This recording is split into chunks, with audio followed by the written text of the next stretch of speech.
drop every taste on the tip of my tongue. Bend my nail, bite my thumb. Evidence won't clear my name. Baby, in your presence will be the breath into the moment when I press my eyes shut.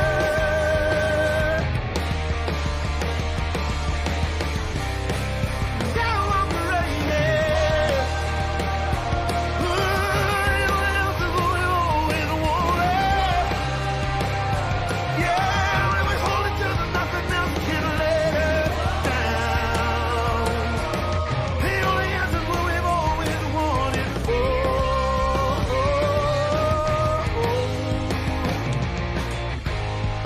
I'll do anything. I'm not asking this is mine through the perfect strings. 10,000 days on the line. Days won't clear our names. Oh, baby, it's our last kiss. Will last forever. That's the moment when I rest my eyes shut. Now I'm ready. Yeah, the only answer's what we've always wanted. Ooh, when we hold it till there's nothing else can let us down. The only answer's what we've always wanted. Oh, oh, oh, oh.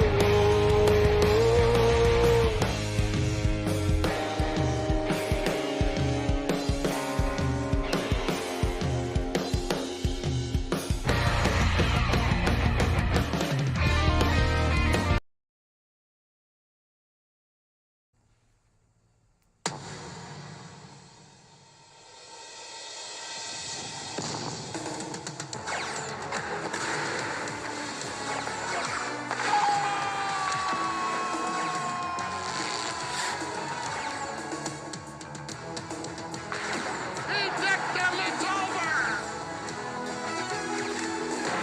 Top shelf where Mama hides the cookies!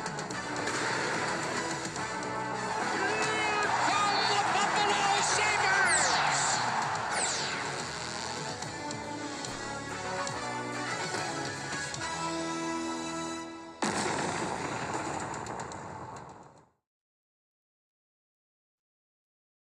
Welcome, everybody, to a very impromptu episode of I'll Hang Up and Listen.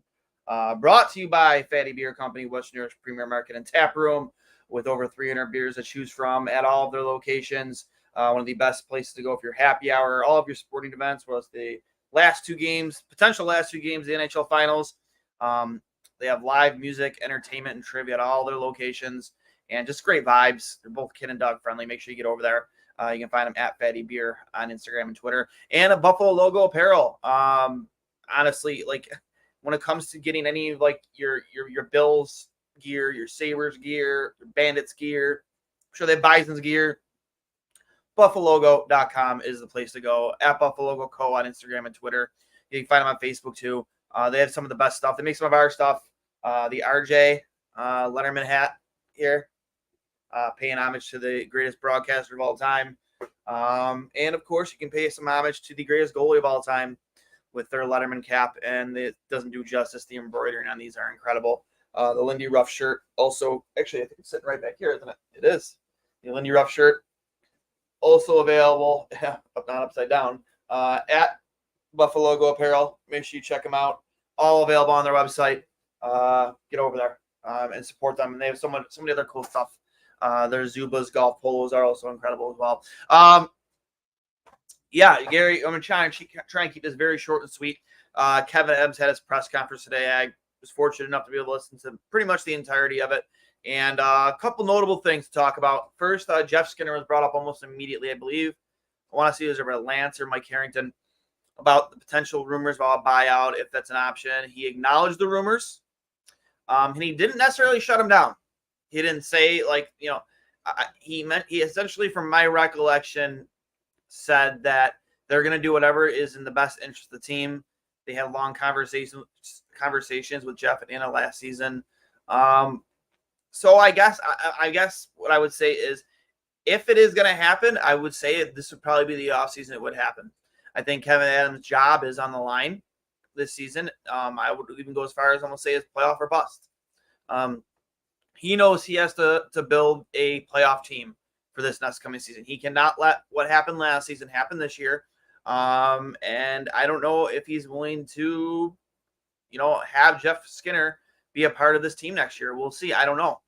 Personally, I think a lot of teams have players like Jeff Skinner, guys who just go score goals. They're defensive liabilities, but their job is to go and score goals. And Jeff has always gone and he's always scored goals. But at the price tag and the money he makes, if it wasn't as rich, I think, the pill would be a little easier for Kevyn Adams to swallow. But, I think that Kevyn Adams, he didn't really directly say anything, but the one thing I would say that was most notable is he did not directly shut down those rumors. He didn't shut it down and say, no, it's not going to happen.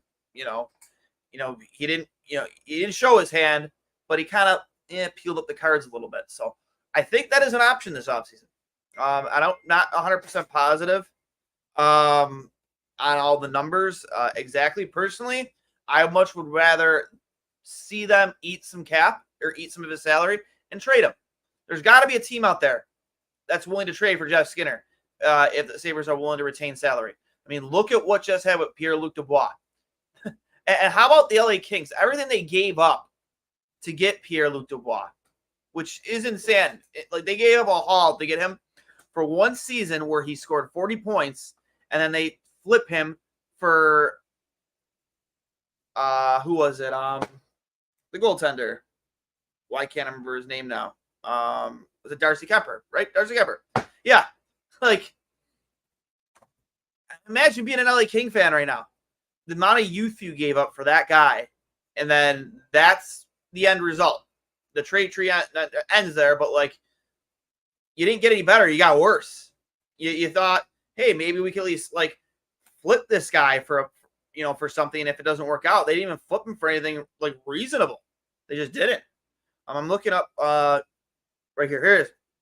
Rob Blake traded Velarde, Iafallo, Buffalo native, Kapari, and the 37th overall for 1 year of Pierre-Luc Dubois at $8.5 million, getting 40 points, and then the corpse of Darcy Kemper coming off an .890 save percentage season with 3 years left at $5.25 million. Rob Blake. I mean, that's good enough to get some GMs fired. But if you can make that deal at that price tag, there's gotta be somebody out there willing to make a deal for Jeff Skinner with retention. There has to be. So, and a guy who isn't a headache, and he's good in the locker room. People like him. He doesn't complain. He doesn't whine. The complete polar opposite of Pierre-Luc Dubois. However, I will say this: if he can figure it out in Washington, he has the style, the body type to be a very elite player in the NHL. But we'll see if it ever comes to fruition for Pierre-Luc Dubois. But Kevyn Adams didn't exactly shut down those rumors today. So I will say, they talked a little bit extensively about about UPL, Ukko-Pekka Luukkonen. He is very confident they're going to sign him to an extension. That contracts talks began as early as March. I think he mentioned that they spoke even as early as last week. So he sounds pretty confident to get that deal done. Henry Jokiharju, he changed agencies, and I guess that kind of changes the dynamic of negotiations a little bit. So he was a little more vaguer on that. And then Peyton Krebs, a lot of rumors surrounding him. Kevin mentioned that he had discussions with Peyton on his role with the team this past season and, his future. And, Krebs made comments to Kevin, and Kevin reiterated that he is very determined on becoming a much better 200-foot player. And listen, I like Peyton Krebs, I do, but he was supposed to be the centerpiece of the Jack Eichel trade. Arguably the biggest trade in franchise history, and he hasn't even come close to the expectation we've had for him. Now, maybe he could have played in the minors a little bit longer. Maybe, the coach, I was the honest, second or third coach with Lindy. I don't know. I can't remember if he played under Kruger or not. I don't think he never played under Kruger. So he just played under Donnie. And now this would be his second coach. I don't know. Listen, for me, it's like, I love his tenacity. I love how he's not afraid to get engaged physically with literally anybody in the league. He fought Sidney Crosby. He got Sidney Crosby to break. Remember that? Sidney Crosby fought him. I like his style. But if you have an opportunity to flip Peyton Krebs for a player that's going to help you now, rather than waiting and hoping that he reaches this potential that he was supposed to have coming out of the draft, I mean, I'm all for it. And that brings me to the next question. I believe, we'll see who it was. Some rumors came out of Philadelphia today. Actually, it involved Peyton Krebs, surprisingly enough. So this came from Christopher Mahar, at _Chris Mahar, who also does, his platform is Mahar Media, at Mahar Media Co. There is some serious movement incoming. Founder Chris Mahar reports the Flyers are aiming to pick twice in the top 12, and Joel Farabee is in fact available. And Chris also reported hearing Farabee is available for the Flyers in a trade. In a trade type move, lots of different possibilities with Farabee. Hearing the Flyers have been working on some ways to acquire the 11th pick in the draft from the Buffalo Sabres without having to use their own pick, number 12, to trade up. So it looks like they want just another pick without having to trade theirs. That's where it gets interesting, because in this next line was they do have some ongoing interest in center Peyton Krebs as well. That's interesting to hear. Now, these are two different rumors. Joel Farabee is available, and there's interest in Peyton Krebs. Do I think Peyton Krebs could use a change of scenery? Sure. Do I think that he could play in Philly and I think Tortorella would love him? Absolutely. I think Tortorella would absolutely love a kid like Peyton Krebs. Am I saying that he'll thrive more there? No, I'm not. But that being said, where do you value Joel Farabee? He just came off his career high season of 50 points with Philly, his second 20-goal season, his fourth season, I think, of third or fourth season of scoring 15 goals or more. Very fast-paced player, gets the puck up the ice, plays on the left wing, produces with speed, and has a great puck handling skills. He doesn't really get into dirty areas as much as some would like, but he's still a young player. He's still growing.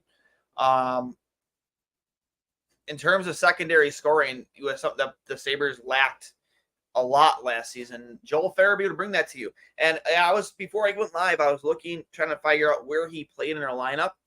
He was all over the place in their lineup. He was in the first line, the second line, the fourth line, the third line.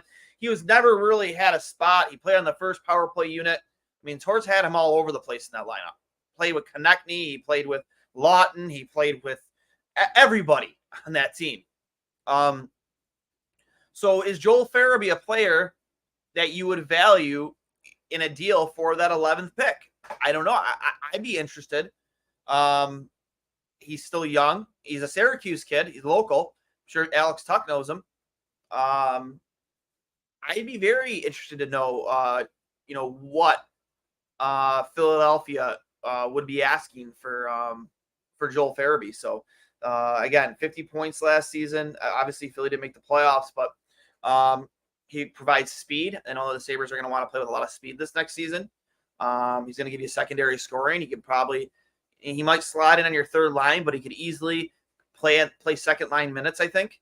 And I think that I know he played with Konechny a little bit last season, but I think he's going to play with more talented players in Buffalo. I do. And where would he fit in? What does it cost? What do we have to ship out? Are you shipping Peyton Krebs along with that 11th pick to Philly for Joel Farabee and something else? I'm not sure what other players might be available. I did see an interesting tweet earlier about like a potential projected lineup. I'll see if I can find it. But with another player from Philly involved in said, see if I can find it. One moment here. Let's see here. I apologize for the delay. Here we go. From at Matt Kopnak. This is actually like an hour ago. Is this a playoff roster? Don't get caught up on the line combinations. But he had Cates and Farabee, which I'm assuming you would pull from Philly in exchange for that 11th overall pick. Now, is that a deal that gets that done? Are you happy with that deal? I'm not too familiar with Cates per se, Noah Cates, but again, young player. He's only 25 years old, another U.S. kid. Last season, let's see, Noah Cates, 18 points in 59 games. So he's a bottom six guy, which Buffalo needs. They need more youth in their bottom six. 6'2", 194 pounds. I like that quite a bit. I like size in your bottom six. Again, something they lacked last year. Let's check out his PIMs. I'm curious to see how many penalties and minutes he had last season. His PIMs were, if this will ever load. 1 second. Oh God, Hockey DB, you would be the death of me. I'm trying to look up Joel Farabee's penalties and minutes last season. Let's see if ESPN can give it to me. It was a -8. Okay, so he only had 6. He has 16 career penalty minutes, so he's not a guy that's gonna go out there and take penalties and maybe play a more violent game, play on the edge a little bit. But he's a bottom six guy who might provide you with some bottom six scoring. Is that enough for you to be happy with dealing the 11th overall pick? You're getting youth. You're definitely getting speed and secondary scoring with Joel Farabee. So I think I'd be okay with it if it's just straight up. I don't know if I would even include Peyton Krebs in that deal. I don't know if I would. You're getting the 11th overall pick. If you had to, sure. But if the interest is there and they want Krebs and that gets you Joel Farabee and a bottom six guy, or Joel Farabee and maybe a second round pick, a day 2 pick, I'd be all about it for sure. So we got some comments here in the peanut gallery. Sabres are looking at Arthur Klev from the Kings. Again, I like the player. I do like the player. I hate to say, but Peyton Krebs ain't him. I don't think Joel Farabee is worth a first. I mean, I don't know. It's not that big of a draft, man. It's a deep draft, but even Jerry Fortin said, like, after the fifth ranked player, there's a big drop off. So I don't know. I don't know. We'll see what happens. Again, I think I personally would like a little more juice to that deal from Philadelphia side of things. If we are trading the 11th overall pick, it'd have to be more than Farabee, I think. Interesting player. I think that he is a guy that you can easily slot in your third line, but could possibly play a second line role. Plays with a ton of speed. Elite, very good hands, good shot, and good producer of the puck too. So high hockey IQ. And one other thing I read on him, and I watched some clips too, is he's really good away from the puck. He's a really responsible player. He plays all over the ice, which is, again, something I think that Lindy Ruff will value, and that the Sabres need desperately. They need better players in all three zones on the ice, for sure. So thank you, Kate Hogg. Yeah, it's been a minute. I appreciate you guys. Cates and Farabee for the 11th pick might not be bad. Again, like, I'm very indifferent. Like, I would like more, but again, and this goes back to Kevyn Adams' press conference too. He seems very content and happy with what with his prospect pool. He made a point to say that, and like they are very open for business on that 11th overall pick. They're willing to trade it if the right deal is there to be made. A team looking to trade up like Philadelphia. He even mentioned he might be willing to trade back. So I'm all on board with that. Again, I've been a proponent since day one, since we lost the draft lottery. Chances of win it were slim down anyways. I was a big proponent of trading the pick because you have so much in your pipeline right now as it is. Kevyn Adams, especially knowing that he's in a win now mode, his job could be on the line next season if this team again doesn't make the playoffs under his watch. I think that pressure combined with the obvious, like this team we don't need any more prospects unless you get like a Zach Benson type thing where a guy drops to you that shouldn't be there. Then sure, maybe I could see them making that pick. But then in that turn, does that force you to trade one of your 4 big prospects, your Savoy, your Austin, your Rosen, your Kulig? Are you going to trade one of those guys? Because I think it should be one or the other. You're either trading 11 or you're trading one of those 4 because you need to bring somebody in this offseason via trade, not just hope it works out in free agency. You have to bring in somebody that's going to help this team win next season. A guy who's going to provide you either top line scoring or secondary scoring, one or the other. So with that being said, like, I think he knows his job's on the line. I think that's why he's so willing to make a deal heading to the draft and just a little over a week away at the Vegas Sphere. So I don't know. We'll see. I am all on board with trading that pick for sure. I've been since day one. We had Mike Harrington on the show. He's been on board with trading it. I think they should. I really, really don't think it should.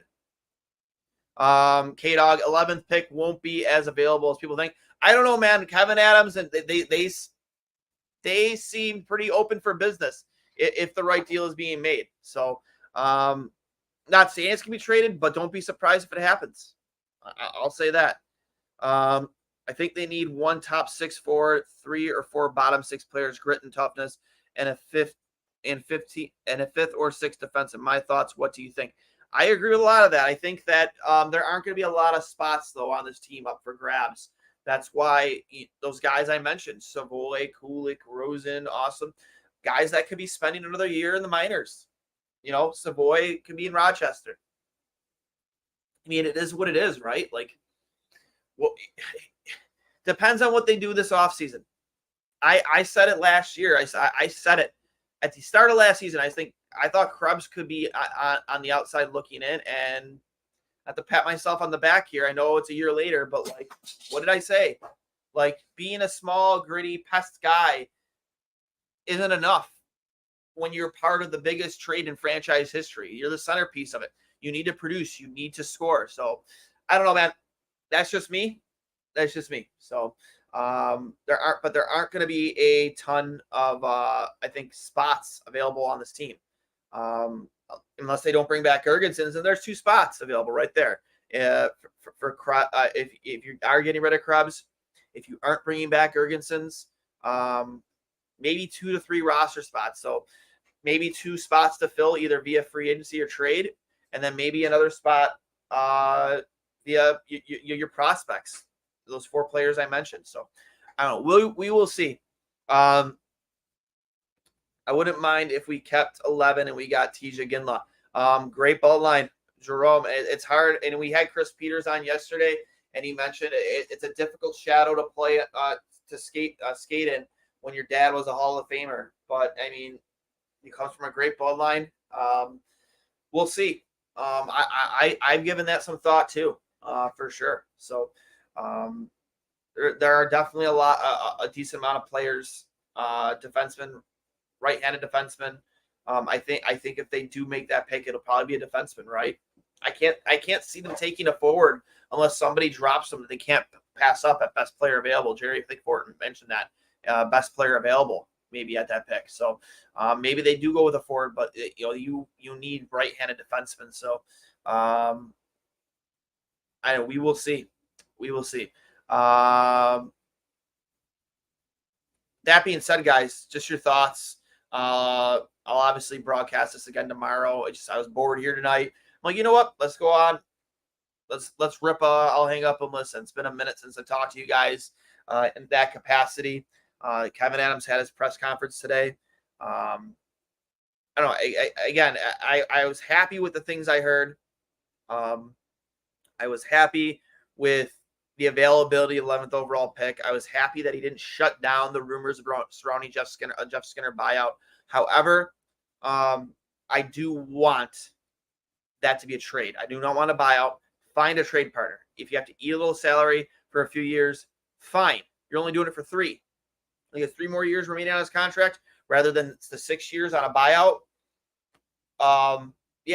There's got to be somebody out there willing to trade for Jeff Skinner that needs just a goal scorer. That's a team that's got enough 200-foot players on their roster right now to make up for maybe the liability that comes with Jeff Skinner defensively. So I think you got to find a trade partner, because I just think I think that there is value there, in my opinion. Trade him if you can.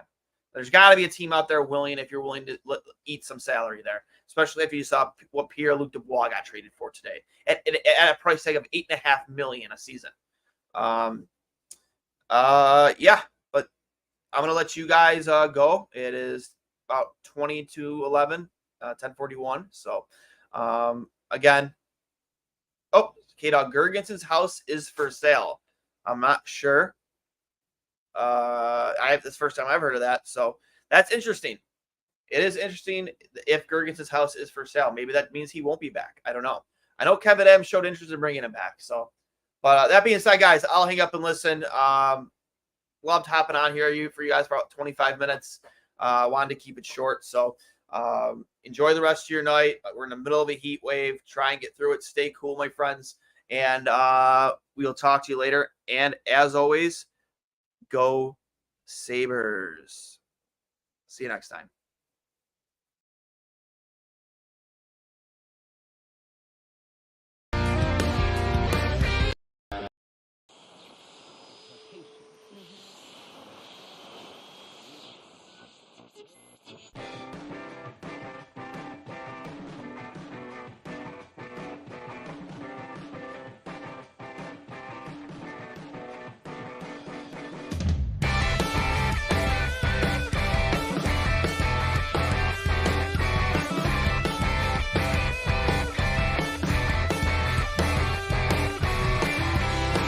All the